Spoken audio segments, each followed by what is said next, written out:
So I hear this quite often with institutions. When they say they want to become more student-centered, where should they begin so that it becomes real and not just a buzzword? Because I hear student-centered and I'm like, are they really student-centered? I Hmm. wonder. Yes.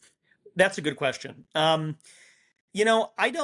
don't know what student-centeredness really means. I mean, and I don't think it probably has a definition. I think it's one of those sort of vibey phrases that people use because it's an ideal Right. that that we all should aspire to. I think some people want it more on the promotional pamphlet than in practice. But you know, and I keep using this word tension a lot because I think there is a lot of tension in higher education.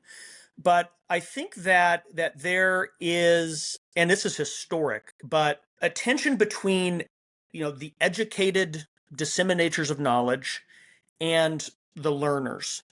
And there's always been, these darn kids nowadays, with their phones, or before that it was their TVs, and then before that it was their radios, and then before that it was their hoops with sticks, and then before that it was they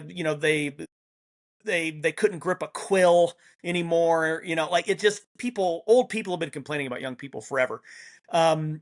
But to not invite the students who are expert learners, especially in college, they've been learning for 80% of their lives in formal settings and 100% of their lives living, to not invite them in as partners to sculpt the way that classes are structured and learning and content mastery are assessed, I think is a really ineffective way to do our jobs.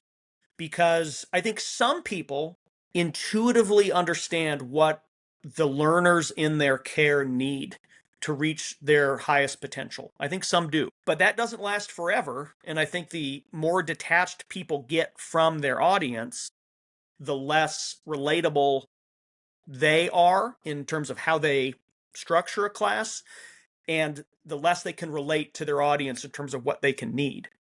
So at Right. the University of Kentucky, we got a substantial gift from the estate of a donor named Bill Gatton, who gave our college $100 million, which is a ridiculous amount. Wow.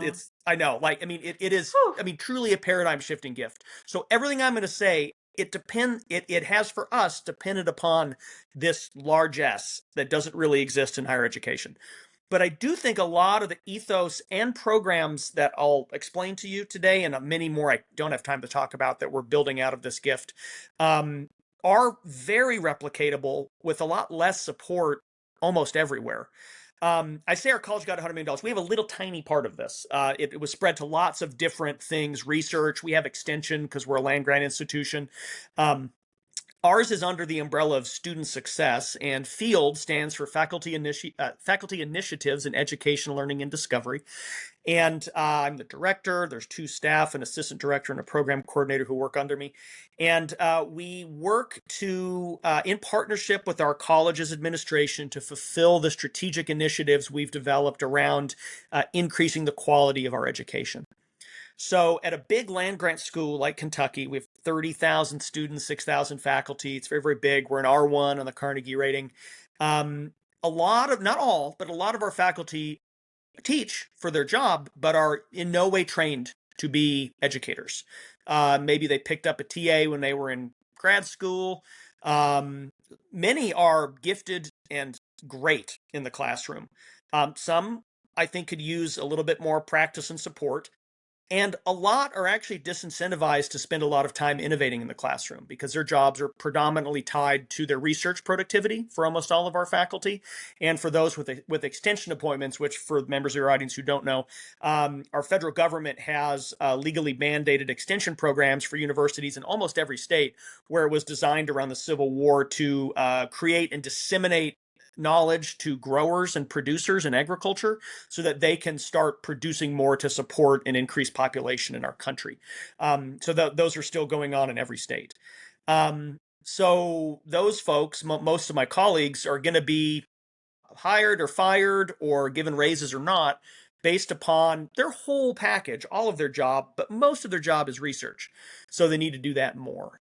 So what we're trying to do is develop lots of programs and support systems, some very hands-on, stipended, cohort, annual models where we're intensely doing stuff, all the way down to like lunch and learns where we just have a theme and some sandwiches and we just talk for an hour. All built around trying to build a community around valuing education, which our college, the Martin Gatton College of Agriculture, Food and Environment, has always had, but there just hasn't really been the resources to like get people together. But people have always cared.